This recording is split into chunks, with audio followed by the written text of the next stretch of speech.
Boker Tov, Umvorach. La halacha est dédiée à Elou Nishmat Eliyahu ben Rina, Eliyahu Lucien ben Rina. Amerachem al kol biriotav, ou irachem al nefesh ruach uneshama shel Eliyahu Lucien ben Rina, שנפטר כהיום הזה. רוח אדוני תניחנו בגן עדן, כל בני ישראל השוכבים עמו, לכלל הרחמים והסליחות וכן יהי רצון, ונאמר אמן. Nous sommes à quelques jours de Pessah, donc on va bientôt célébrer le Rosh Chodesh Nissan, et nous commençons les préparatifs de cette fête exceptionnelle. Cette fête est marquée principalement par l'interdiction de consommer le hametz, d'en profiter, d'en posséder, et même on doit l'éliminer. Et pour ce faire, il faut d'abord le trouver. Et pour le trouver, il faut le rechercher. C'est pour cela que nos maîtres ont institué la veille de Pessah, la veille, c'est-à-dire une nuit avant Pessah, de rechercher le hametz à la lueur d'une bougie. Aujourd'hui, on peut remplacer la bougie par une torche électrique qui a le même effet. Pourquoi Hachamim ont exigé la bougie? C'est parce qu'elle peut pénétrer même les coins et recoins de la maison, même les endroits les plus obscurs. Et aujourd'hui, on commence, celui qui veut faire comme la tradition, avec une bougie au début, et ensuite il peut continuer avec une torche électrique. Il commence avec la bougie et il continue avec une pile. Mais est-ce qu'il faut éteindre la lumière pendant la Bédikat Hametz? Est-ce qu'il faut sombrer la maison dans l'obscurité pour allumer une bougie et ensuite faire la recherche? Certains le font comme ça, mais en réalité on n'a pas besoin. Pourquoi? Car le but de la recherche, c'est de trouver le plus facilement possible le hametz qui se cache quelque part. Alors si tu éteins la lumière, alors c'est vrai que dans les armoires, dans les fonds de tiroirs, la pile électrique va t'aider beaucoup. Mais dans les grands espaces, les grandes surfaces de la maison, il est préférable d'avoir la lumière électrique plutôt que d'être dans l'obscurité où tu vois mal. C'est la raison pour laquelle le Rav Ovadia Yosef Zatzal dit qu'il n'y a pas d'obligation à éteindre la lumière pour faire l'abdikat hametz. Moi je pense que, à titre d'éducation, pour que les enfants s'habituent à vivre l'abdikat hametz, il est bon au moment de la récitation de la bénédiction. Baruch ata Hashem Elokeinu melech haolam, asher kideshanu bemitzvotav et tzivanu al bi'ur hametz.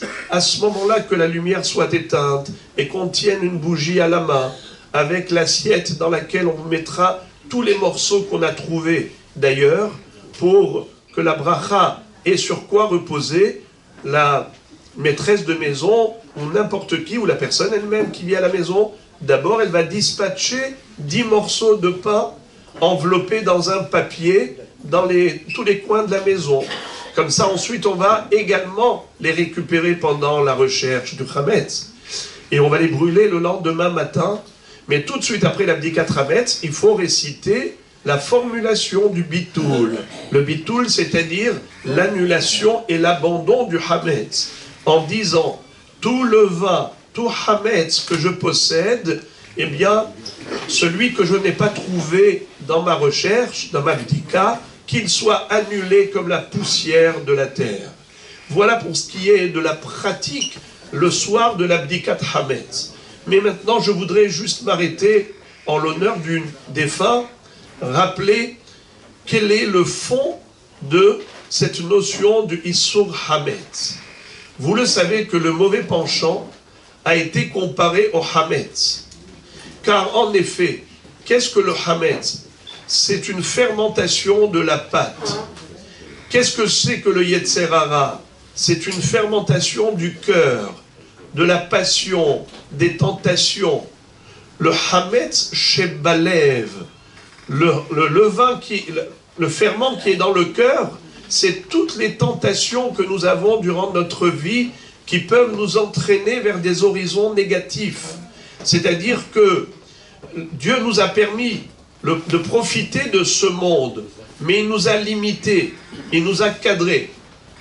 C'est-à-dire que nous avons des choses permises, mais nous avons également des choses interdites. Tout ce que la Torah a interdit, la Torah a permis. Exemple, vous le savez qu'on n'a pas le droit de consommer de la viande mélangée au lait. Mais on a le droit de manger, par exemple, le pis de la vache. Et pourtant, le pis de la vache a le goût du mélange viande et lait. On n'a pas le droit de consommer du porc. Et pourtant, on a le droit de manger le poisson qui s'appelle shibuta, qui a exactement le même goût que le porc.